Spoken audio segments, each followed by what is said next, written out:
This is a budget 2011 style comped pistol, and I did not expect it to shoot this flat. And after shooting it 500 rounds, I can now tell you, is it worth your money or not? So we are talking about the Alpha Foxtrot Romulus Comped 2011 pistol. These typically come in around $1,500, depending on where you get it. And I went ahead and I got the more compact version, which has a 3.5-inch barrel versus the full size, which is a 4.25-inch barrel. And I did not expect it to shoot this flat. Now, this is something I was able to carry it in a concealed vanish holster, and it was actually pretty comfortable. Didn't have any problems with it. It was a great shooting gun. Everything, all the parts, all the fitting, everything felt crisp. Everything felt like it was snapping into place the way that we want it. Nothing was too tight, nothing was too loose, and it was all just exactly what you want in a 1911 or 2011 style pistol. Is it perfect? No, probably not. Ah, beautiful. All right, so let's go ahead and go into the details just of the pistol in general, and we'll talk about how it shot. So we're looking at, like I said, this is a 3.5-inch barrel. It was actually really easy for me to carry concealed, which I was kind of not sure if that was going to work. But what we have here is a full steel frame. And it actually, even though it's steel, it's actually relatively light, which I was surprised.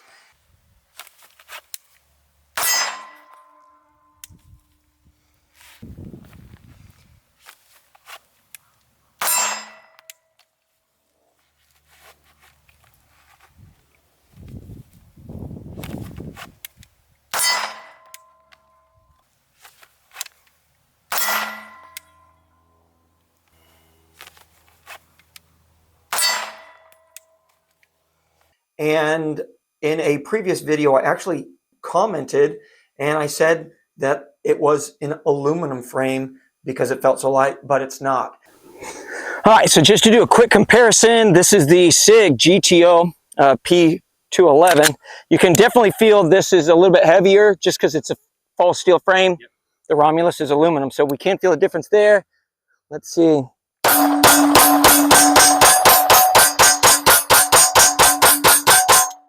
So I was holding a SIG P211 and the weight difference was quite noticeable.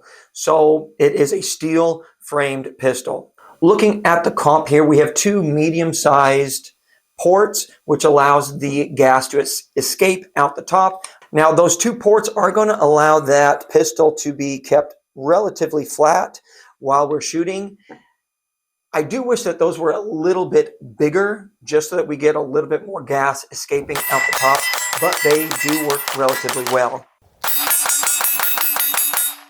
I do wish that the porting was just a little bit bigger, maybe just one solid port, and that would just allow a little bit more gas to escape out the top, which would probably help us reduce that recoil, but in general, it's maintaining that recoil very, very well. We also have the 1913 Picatinny full rail. Well, I guess I shouldn't call it full rail because it does end right here. So we're probably missing one notch right there, but most of us aren't going to be using a notch way up there, so it really doesn't matter. So if we're going to utilize that 1913 rail, this is what it would look like, and pretty standard.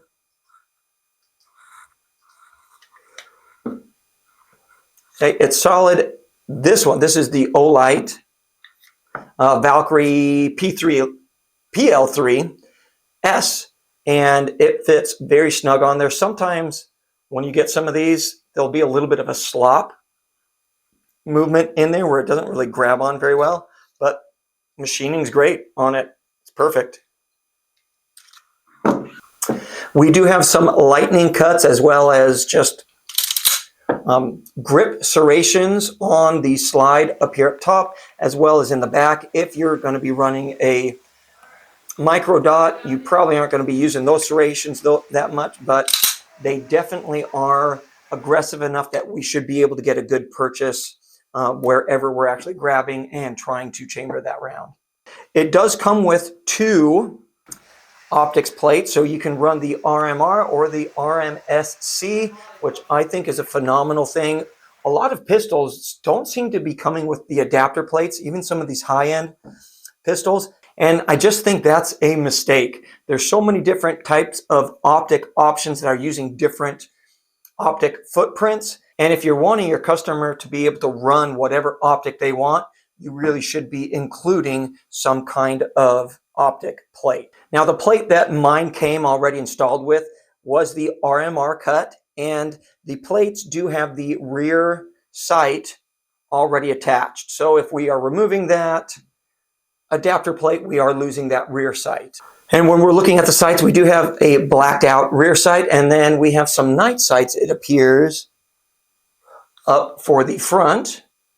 And they're not suppressor ready, so they're not sitting up high. So with this optic that I have on here, which is the Osight X, I believe, I cannot co-witness those sights on this optic. So if that's something that you're looking into, you may not be able to, well, you won't be able to replace that rear sight at all.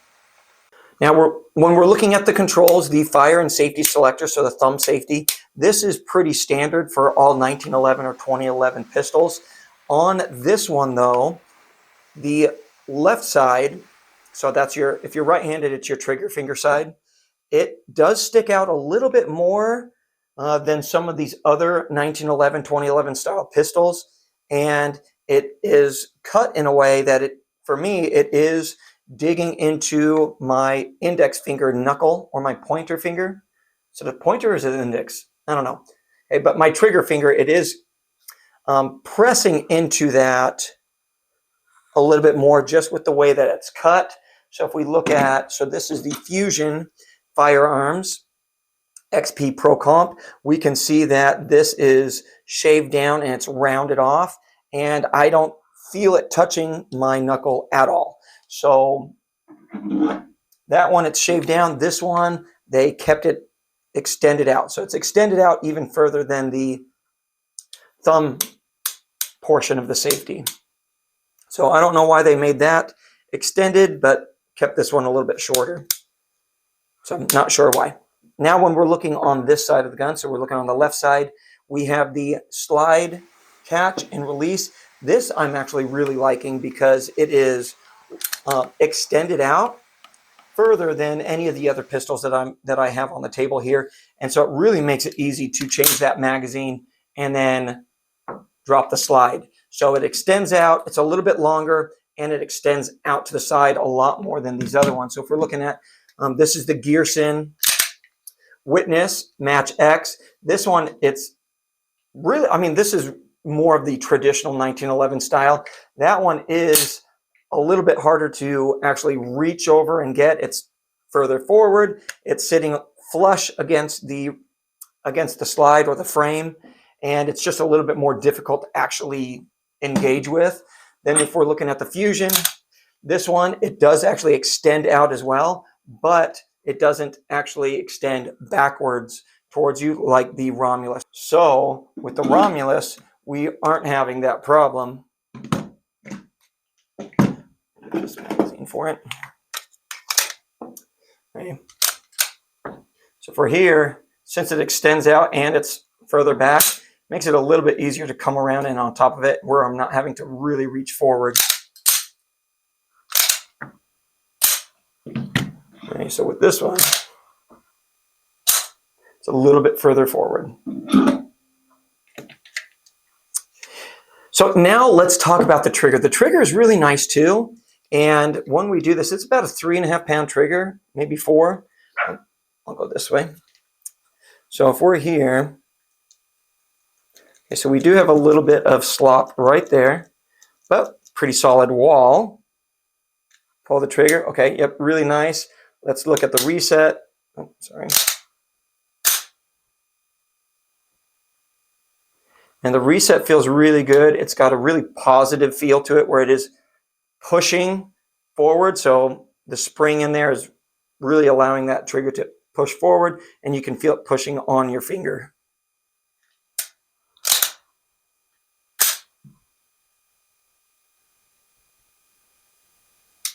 There it is. Okay, and once it snaps in, once it resets, we're already at that wall. So there's no slop right here. There you go. Okay, very nice trigger for something that you're just getting right out of the box. Now with the grip I actually like. When I first saw it, when I was first messing with it, I didn't really like it. I felt like it was a little bit too wide at the bottom, and I wanted a little bit more, I don't know, I just wanted a little bit more put into the grip. So I was kind of let down just a little bit. But when I started shooting it, I actually love it. So it's wide in all of the right places, and then it's slim in all of the right places. So we do have the grip cut out right here for your middle finger to just slide right into it. And that is really going to be your main grip right there. So all these other ones, they're kind of just your support, but that one right there, it really lets you get a good grip and a good feel on the pistol. And that just feels really, really good. You can also see where it's cut out on the sides here for your trigger finger.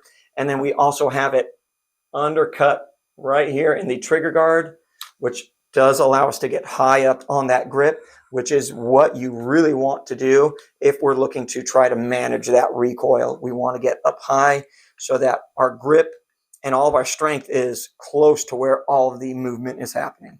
So very good design there. And then it does widen at the bottom. And like I said, at first I didn't like it, but it does seem to fit really well into the palm of my hand. So I'm liking it versus this one. This is more a traditional style. So again, the Gearson Witness, and it's slimmer than this one, but the swelling at the bottom of this feels better when I'm actually shooting it. And then this, same thing. It just doesn't feel like it undercuts. I mean, it doesn't cut for that trigger. I mean, the middle finger quite as much. So yeah, this one just feels better, even though I originally liked it the least when I took it out of the box. Now, magazine, well, down here at the bottom, that's plastic, right? The actual grip, the textured grip, the pads, that is also looking to be plastic. The backstrap safety, I mean, that's pretty standard with that beaver tail.